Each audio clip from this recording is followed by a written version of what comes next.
We're going to be smoking these ribs on the all-new Weber Searwood 600. I was inspired to smoke ribs by this comment as my first cook.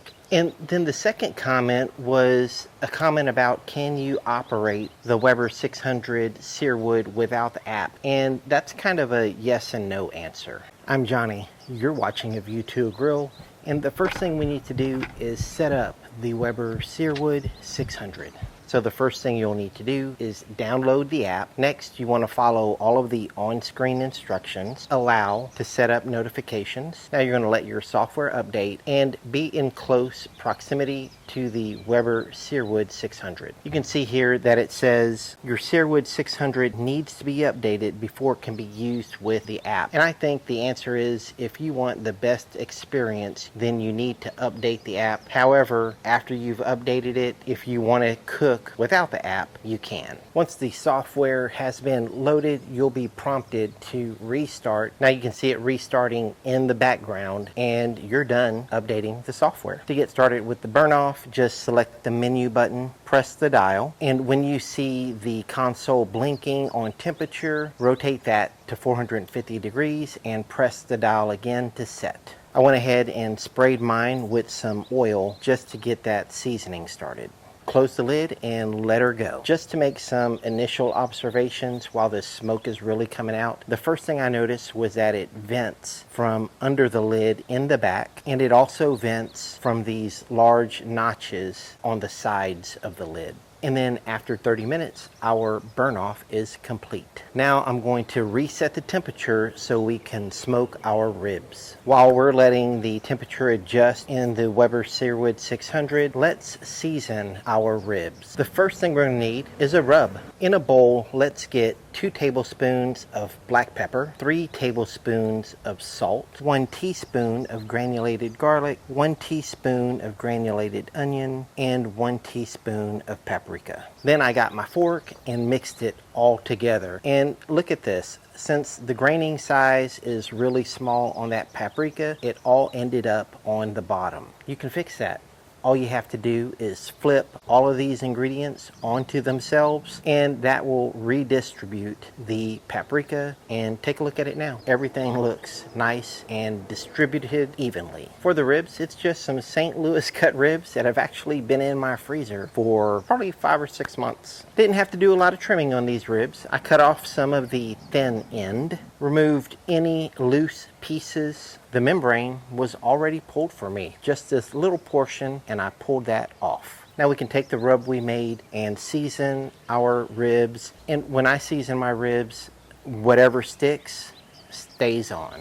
The Searwood has reached 275 degrees. Now it's time to get the ribs on. Normally I will cook my ribs on the top shelf, but today I'm putting them on the bottom shelf just so we can see how the Searwood performs. So I just laid these right on the bottom shelf in the center. We can get the lid closed and put these to bed. It is now 12 o'clock noon. Now I notice I did not probe them or anything like that. I am not using the app for this cook. We're going to let these sit for 2 hours, and we're not going to open this lid at all, so don't touch it. Now while the ribs are cooking, let me show you a few things that I noticed about the Searwood. When the Searwood was coming up to temp to 450 degrees, it took less than 15 minutes to get there. Now as it was coming up to temp, it was quite loud. When we lowered the temp to 275 so we can smoke our ribs, and while it was cruising at that temp, it was actually extremely quiet. I'm wondering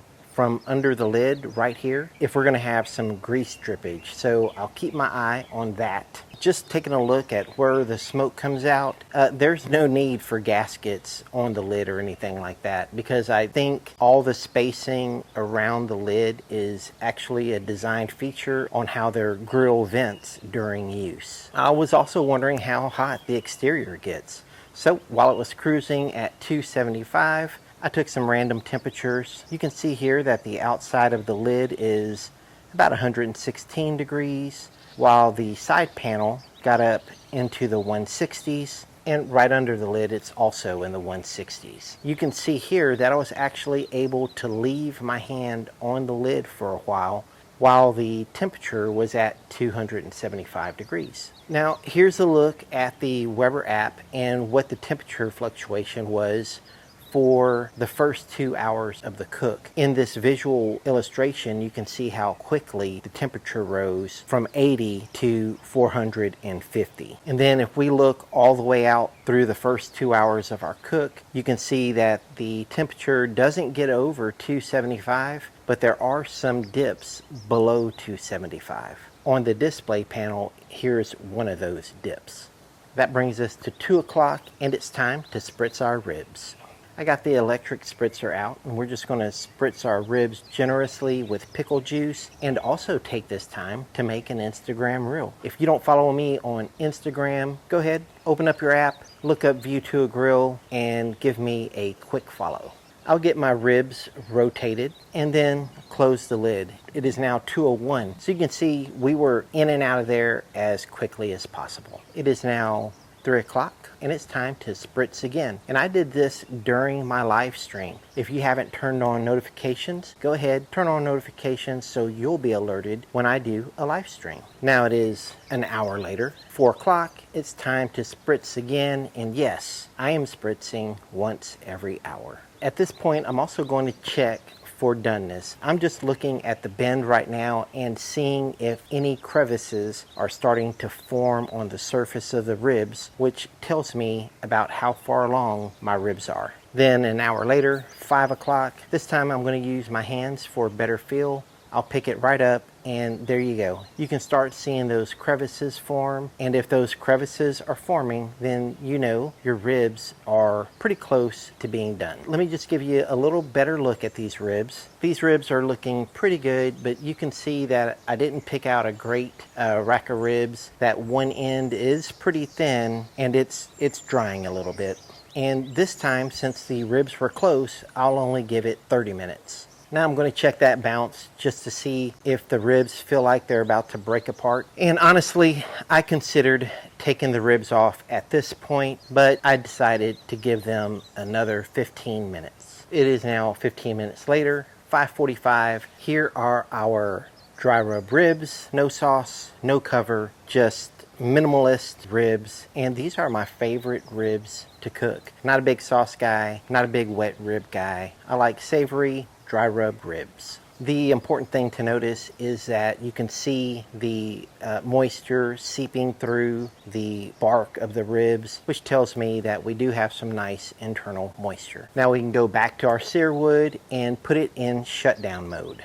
Now let's get into these ribs. This slice is looking good to me. It's not quite in the middle, it's towards the end a little bit, but let's take a good look at this. When I first looked at this cross section of the rib, I was extremely surprised about how dark that smoke ring is. Look at it. That tells you that smoke penetrated the ribs extremely well. So now let's taste this rib. The ribs have a very clean, smoky flavor, not overpowering, not dirty, which to me is important. All the pork flavor comes through. Looking at the bite, you can see the moisture to the bone, slight pull on the bite, and I'm going to call this first cook a success. Nothing surprising happened during the cook at all. Now, if you haven't already subscribed to my channel, do it now.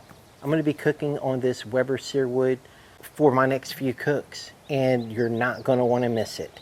Thank you for watching A View to a Grill. I'll see you guys next time. Take care, y'all.